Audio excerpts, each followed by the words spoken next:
संतोष देशमुख हत्या प्रकरणाला 1 वर्ष पूर्ण झालं, मात्र अजूनही आरोपी जो तो सापडलेला नाही आणि जे त्याच्या परिवारातले लोक आहेत ते म्हणतात न्याय मिळाला नाही।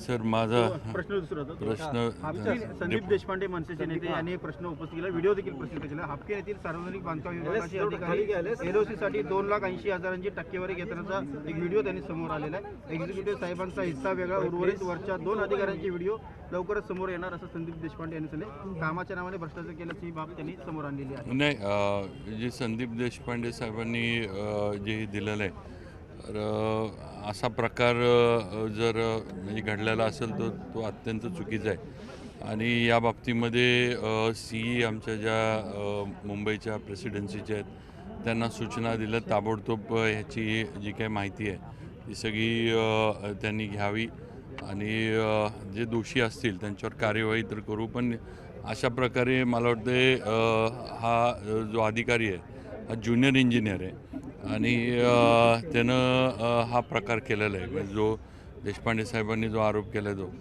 ते असू देत किंवा त्याच्यावरचं पण समजा कोणी त्याच्यामध्ये सहभागी असेल तर त्यांना जी असेल ती कायदेशीर त्यांच्यावर ॲक्शन डिपार्टमेंटली घेतली जाईल आणि त्याचबरोबर असे प्रकार होऊ नयेत। म्हणजे अशा पद्धतीनं हे काय म्हणायचं दबाव टाकून किंवा अशा पद्धतीनं कामं अडवून NOC देण्यासाठी वगैरे करणं हे अत्यंत चुकीचं आहे आणि ह्यात कुणालाही सोडलं जाणार नाही हे मी नक्की सांगू शकतो। PWDचे कंत्राटदार बोली लावत आहेत, पेमेंट क्लिअर करत आहेत। वरळीच्या 10 बोगस कंत्राटदारांची यादी त्यांच्याकडे असल्याचं त्यांनी म्हटलेलं आहे आणि 5 कोटी रुपये नाही दिले तर त्या संदर्भातला देखील त्यांच्याकडे व्हिडिओ असला नाही, त्यांनी जे आरोप केले त्यांनी डिटेल्स म्हणजे जे काय ते माझ्याकडं पण त्यांनी द्यावे देशपांडे साहेबांनी आणि जे असे चुकीचे प्रकार करतात, गैरप्रकार करतात किंवा अशा प्रकारांना जे पाठिंबा पण देतात, समजा वरनं पण काही प्रोटेक्शन सिनियर अधिकाऱ्यांचं जरी असलं तरी सगळी जी काय ती म्हणजे यंत्रणा किंवा चेन जी काय त्यांची असेल ती मोडून काढण्याचं काम नक्की आम्ही करू। खात्याअंतर्गत चौकशी 100% खात्याअंतर्गत चौकशी पण केली जाईल आणि म्हणजे जी ॲक्शन गरजेची आहे ती पण घेतली जाईल। किती दिवसांची मुदत राहील? नाही तर एकदा आरोप हातात म्हणजे त्यांच्याकडनं मी पण आता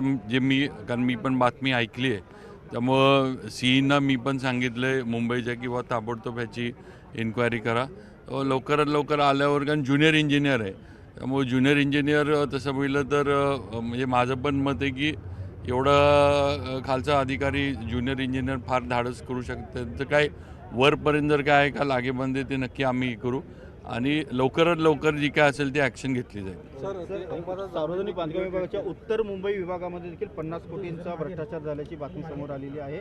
पोलिसांचा निधी जो आहे तो लाटलेला, कार्यकारी अभियंता धात्रक यांची चौकशीची मागणी केली जात आहे। नाही, दोन्ही तिन्ही आरोप जे देशपांडे साहेबांनी केलेले आहेत मला वाटते हा पण देशपांडे साहेबांचं जे त्याचं पण जे असेल कुणीही चुकीचे प्रकार केले तर त्यांना आपण हे करत नाही।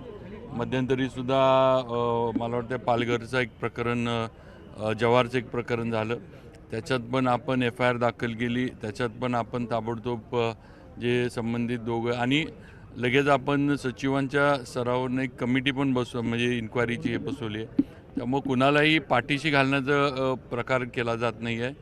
पण अशा पद्धतीनं चुकीचं जे हे होतं आहे किंवा जिथं म्हणजे बिलं काढण्यासाठी किंवा इतर NOC देण्यासाठी हे अडवून धरण्याचं आणि पैसे मागण्याचं ह्याला कायदेशीर आणि कडक कार्यवाही ह्याच्यावर केली जाईल।